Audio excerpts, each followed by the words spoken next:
Everyone, कैसे हैं आप सब। तो आज की इस वीडियो में मैं आप सभी बच्चों को बीबीएम यूनिवर्सिटी में एफओआईयूपी सेमेस्टर थर्ड सेशन 22-26 में आप सभी बच्चों का एसी हिंदी का पेपर है और ये हमारा लास्ट टॉपिक है। इसको मैंने पहले ही देखिए कवर करा दिया था, लेकिन मेरे हिसाब से ये ग्रामर में से आप सभी बच्चों का इंपॉर्टेंस वाला यहाँ से बन सकता है। तो एक बार मैं फिर से आपको यहाँ पे करने की कोशिश कर रहा हूँ। तो वीडियो पूरा देखिएगा ध्यान से। वीडियो पसंद आए तो वीडियो को लाइक कर दीजिएगा, चैनल पर अगर नहीं हुआ है तो सब्सक्राइब कर लीजिएगा, साथ में बेल आइकन पे क्लिक कर लीजिएगा ताकि इसी प्रकार पल पल की हर वीडियो का नोटिफिकेशन आपको मिलता रहे। डिस्क्रिप्शन बॉक्स में टेलीग्राम ग्रुप, फेसबुक पेज का लिंक है, जुड़ जाइए। किसी प्रकार अपडेट आएगा वहां शेयर कर दीजिएगा। इससे पहले भी शायद एसी के 5 या 6 वीडियो शायद अपलोडेड है, चैनल पे आप जाकर देख लीजिए, प्लेलिस्ट बना हुआ, वहां से अपने एग्जाम की तैयारी करिए। देखिए क्या है, पहले हम लोग जानते हैं संधि होता क्या है। ठीक है, पहले ही बताया हुआ, कोई आज नहीं पता नहीं बताऊं कि दो वर्ण मतलब क्या होता है। पहले सबसे पहले जैसे आप इंग्लिश से अल्फाबेट कह सकते हैं।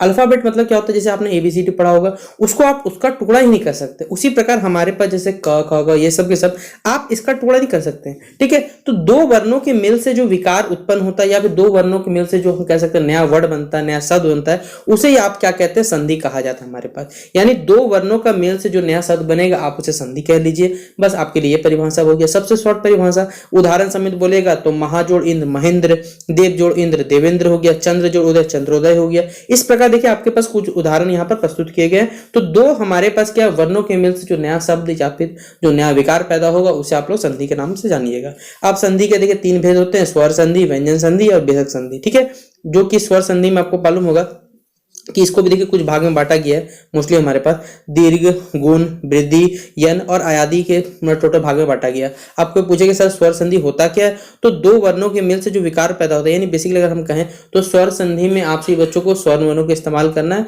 व्यंजन में स्वर वर्ण का इस्तेमाल नहीं होता, या फिर जिन वर्णों को उच्चारण करने के लिए आपको किसी अन्य वर्णों को उच्चारण का जरूरत ना पड़े तो आप उसे स्वर संधि कह सकते हैं, स्वर वर्ण कह सकते हैं, वो आपको डिपेंड करता है। ठीक है, तो स्वर संधि के बाद क्या है, तो दो वर्णों के मेल से जो विकार पैदा उसे स्वर संधि कहेंगे। इस प्रकार दीर्घ, इसमें देखिए आपको यहाँ पर कुछ कंडीशन रख दिया गया है, तो बस कंडीशन को फॉलो करते चलना। गुण संधि में आपके पास आकार या आकार के बाद हस्व या फिर दीर्घ कहा जाएगा, इस प्रकार कंडीशन रहेगा।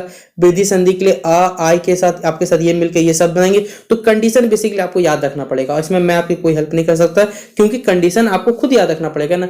व्याकरण में देखिए आपसे बच्चों समझाना नहीं, व्याकरण में आपको साथ समझना पड़ेगा ना, तो इसलिए आपको ये सब के सब कंडीशन को पूरा फॉलो करना है। जैसे यन संधि है, मैं थोड़ा जूम कर लेता हूं। यहाँ पर हस्व या दीर्घ इकार के बाद उकार या रीकार के बाद आपको कोई यहाँ पर भिन्न स्वर, ये सब के सब हो जाता है। तो ये कंडीशन तो भैया आपको याद रखना पड़ेगा। आयादी संधि का इस प्रकार यहाँ पर है व्यंजन संधि हमारे पास, तो व्यंजन मैंने तो अभी बताया कि जहां पर आपको स्वर वर्ण का यूज ना करना पड़े, या फिर व्यंजन वर्ण के बाद या जिसका कह सकते हैं जिन वर्णों को उच्चारण स्वर वर्ण का सहायता से होता है उसे आप कह सकते हैं व्यंजन संधि। यही बताया हुआ है कि व्यंजन वर्ण के बाद स्वर वर्ण या फिर व्यंजन वर्ण के मिलने से जो विकार पैदा होता है उसे आप व्यंजन संधि कहते हैं। जैसे इस प्रकार यहाँ देख सकते हैं, यहाँ पर ई जो है यहाँ पर ये एक स्वर वर्ण में काउंट होता है। ठीक है, हमारे पास तो जगत जोड़ इस जगदीश हो गया, सत जोड़ जन सज्जन हो गया, जगत जोड़ नाथ जगन्नाथ हो गया। यहाँ पर देखिएगा स्वर और उच्चारण के व्यंजन के मिल से देखिए संधि बन रहा है। एक होता है हमारे विसर्ग संधि, नाम से समझ में आ रहा है कि यहाँ पर क्या आएगा, विसर्ग लगा हुआ रहेगा आप सही बच्चों के लिए। तो विसर्ग के साथ क्या रहता है, यहाँ पर स्वर या व्यंजन संधि को विसर्ग संधि कहते हैं। जैसे देख सकते हैं निस जोड़ चाहे, यहाँ पर निक का विसर्ग लगा हुआ है।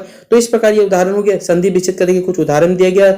सूर्य प्लस उदय सूर्योदय, प्रश्न जोड़ उत्तर प्रश्नोत्तर, जगत जोड़ इस जगदीश, नि जोड़ उपाय निरूपाय। इस प्रकार देखिए तमाम यहाँ पर आपसे बच्चों कुछ उदाहरण दिए गए और ये पीडीएफ जो है कंप्लीट आपको मिल जाएगा, टेलीग्राम ग्रुप में डाल दिया जाएगा।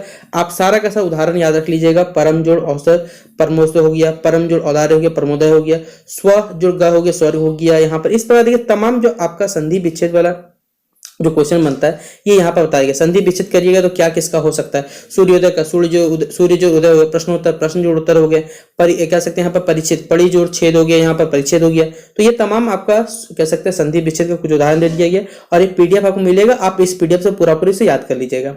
अब हमारे पे देखिए स्वर और व्यंजन वर्ण, देखिए जो मैंने आपको बताया पहले, वर्ण हमारे पास आपको वर्णों का जो समूह होता है या फिर जो ग्रुप होता है आप उसे वर्णमाला के नाम से कहते हैं। कोई पूछे सर वर्ण होता क्या है, तो वर्ण देखिए हमारे पास जिन कह सकते हैं या फिर जिन अक्षरों का आप टुकड़ा नहीं कर सकते, जिनका खंड नहीं हो सकता, तो आप उसे वर्ण में काउंट करते हैं। हिंदी वर्णमाला में हमारे पास टोटल 43 वर्ण है। इंग्लिश में आप लोग 26 अल्फाबेट पढ़ते हैं जिसमें से 5 वोवल्स है, 21 हमारे पास कॉन्सोनेंट है। ठीक है, इसी प्रकार यहाँ बांट दिया गया। देखिए स्वर है और हमारे पास व्यंजन वर्ण है। तो जिन वर्णों का उच्चारण या फिर कह सकते हैं जिनका आजादी से आप स्वतंत्रता से उच्चारण करते हैं उन्हें आप स्वर वर्ण में काउंट करिएगा।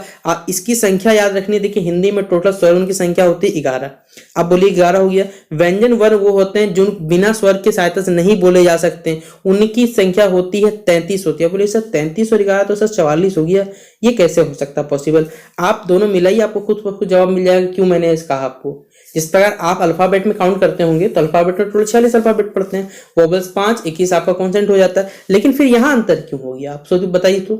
क्या आप पढ़िए खुद समझ, देखिए आपको हर चीज का देखिए समझाना, आप खुद ब खुद सवालों को देखिए क्लियर कर सकते हैं कि अगर आपसे पेपर पूछा जाएगा कि स्वर वर्ण और व्यंजन वर्ण की आप अंतर बताइए, तो आपको अंतर बताने के लिए भी आपको समझना पड़ेगा इसकी संख्या 11 होती है, इसकी 11, इसकी संख्या 33 होती है। इन वर्णों को उच्चारण जो होता है बिना किसी के सहायता से हो सकता है, स्वतंत्रता पूर्वक उच्चारण हो सकता है, लेकिन व्यंजन वर्ण का जो उच्चारण होता है वो बिना स्वर का नहीं हो सकता। आपको उदाहरण समेत भी आपको कुछ बताना पड़ेगा। इसलिए यहाँ पर देखिएगा, अगर इन व्यंजन उच्चारण की सुगमता के लिए यहाँ पर अ मिला दिया गया, अगर अ मिला दिया गया तो आप बताइए यहाँ पर हमारे पास तो 32 और हमारे पास यहाँ दिखेगा तो यहाँ से 32 और 11 बेसिकली कितना होना चाहिए था 43 होना, लेकिन यहाँ अ को मिला दिया गया इसलिए यहाँ पर काउंट किया जा रहा है 33 किया जा रहा है। तो इसका जवाब इसी में आपसे कुछ लिखा हुआ जो पीडीएफ हम लोग पढ़ सकते हैं। यहाँ सब लिखा हुआ विसर्ग संधि, हमारे पास हिंदी वर्णमाला में वर्णों के प्रयोग के साथ कुछ नियम बताए गए हैं और ये कुछ कंडीशन है। देखिए क्या क्या कंडीशन होते हैं वो आपको फॉलो करना पड़ेगा, ठीक है। तो ये कंडीशन आप लोग देख लीजिएगा, ठीक है।